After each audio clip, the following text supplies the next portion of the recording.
Covering survival games for nearly over 4 years now, time and time again I get requested to post a video sharing some of my survival games on my list that are more casual and more laid back. I get it, not everyone has the time to binge play and soak hundreds of hours into one specific survival game. However, everyone likes to sit back, relax, and casually enjoy the game at their own pace. So if that is you, I hope this video finds you well, my friend.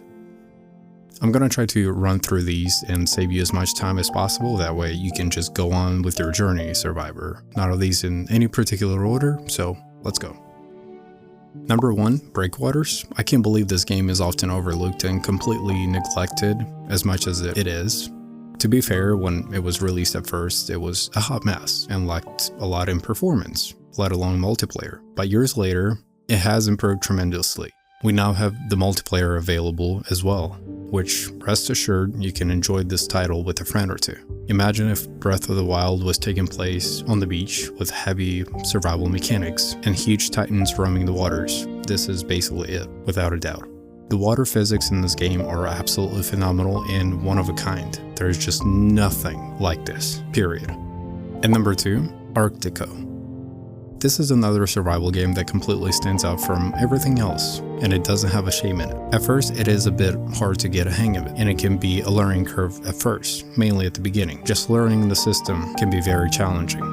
But once that is all said and done, you'll find yourself completely lost in its world with just scanning objects and blueprints, while just simply taking care of your wolves and your shelter, meanwhile losing track of time. Number 3. Aspyr. I absolutely have to include this game on this list because this is the ultimate casual game in my opinion. Besides poisonous flowers, you won't encounter any other threat in the game. Playing this in co-op with a friend or two was the most fun I had while playing something casual. Sure, this game can feel a bit grindy on paper, but it really doesn't feel grindy whatsoever. The whole world can be transformed in a matter of hours, and just like Breakwaters, this game has phenomenal physics with its world. Well-deserved game on this list.